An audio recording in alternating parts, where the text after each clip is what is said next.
ইসরায়েলের রাজধানী তেল আবিবের রাতের আকাশে ছুটছে ১০০ আগুনের ফুলকি, যা ছুটে শত শত মাইল দূর থেকে শব্দের চেয়ে বেশি গতিবেগে ছুটে এসেছে সুদূর ইরান থেকে। আর তার ভয়ে কম্পমান ইসরায়েল। যা কেউ কল্পনা করেনি তাই ঘটল। মহাপরাক্রমশালী যারা কথায় কথায় হাজার মানুষ মারছে, যারা স্বাধীন সার্বভৌম দেশের সীমান্ত লঙ্ঘন করে, তাদের পাশে আছে পৃথিবীর সব শক্তিশালী দেশ। সেই ইসরায়েলে আঘাত হানল ১০০ মিসাইল। আর শেষ পর্যন্ত কথাই নয়, সাহস করে কাজে পরিণত করে দেখালো মধ্যপ্রাচ্যের সিংহ ইরান।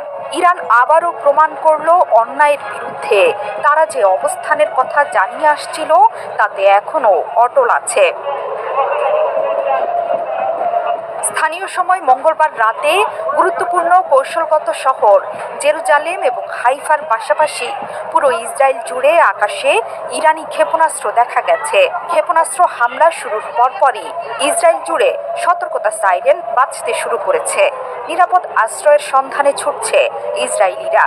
ইসরায়েলের রাষ্ট্রীয় টেলিভিশনে সরাসরি সম্প্রচার চলাকালে রিপোর্টারদের মাটিতে শুয়ে পড়তে দেখা গেছে এবং ক্ষেপণাস্ত্রের আওয়াজও শোনা গেছে।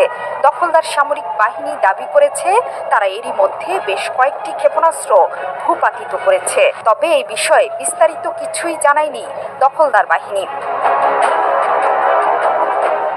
দেশের জনগণকে পরবর্তী নির্দেশ না দেয়া পর্যন্ত নিরাপদ এলাকায় অবস্থানের আহ্বান জানিয়েছে ইসরায়েলি সেনাবাহিনী। জর্ডানের রাষ্ট্রীয় বার্তা সংস্থা জানিয়েছে সাময়িকভাবে বিমান চলাচল স্থগিত করা হয়েছে। ইসরায়েলি আর্মি রেডিও জানিয়েছে বেন গুরিয়ন বিমানবন্দরে টেক অফ ও অবতরণ বন্ধ করা হয়েছে। ইরানের অভিজাত বাহিনী ইসলামিক রেভলিউশনারি গার্ডস কর্পস বলেছে হিজবুল্লাহ প্রধান হাসান নাসরুল্লাহর হত্যার প্রতিশোধ নিতে ইসরায়েলের ওপর হামলা চালানো হয়েছে। ইরানের ফার্স্ট নিউজ এজেন্সি জানিয়েছে আইআরজিসি বলেছে ইসরায়েলের ওপর ক্ষেপণাস্ত্র হামলাটি গত সপ্তাহে হিজবুল্লাহ প্রধান হাসান নাসরুল্লাহ এবং এ বছরের শুরুর দিকে হামাস নেতা ইসমাইল হানিয়ার হত্যার জবাব। এক বিবৃতিতে আইআরজিসি বলেছে ইসমাইল হানিয়া, হাসান নাসরুল্লাহ এবং নীল ফোরশানের শাহাদাতের প্রতিশোধ হিসেবে আমরা দখলকৃত ভূখণ্ডের মূল কেন্দ্রকে লক্ষ্য করেছি। জাতিসংঘে নিযুক্ত ইরানের মিশন সামাজিক যোগাযোগ মাধ্যমে এক পোস্টে তেহরান ইঙ্গিত দিয়েছে যে ইসরায়েলের উপর তাদের ক্ষেপণাস্ত্র হামলা সমাপ্ত হয়েছে।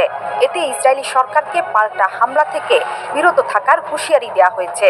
মার্কিন প্রেসিডেন্ট জো বাইডেন বলেছেন ইরানি ক্ষেপণাস্ত্র হামলা থেকে ইসরায়েলকে রক্ষায় সহায়তা করতে এবং অঞ্চলে মোতায়েনে মার্কিন সেনাদের সুরক্ষিত রাখতে যুক্তরাষ্ট্র প্রস্তুত।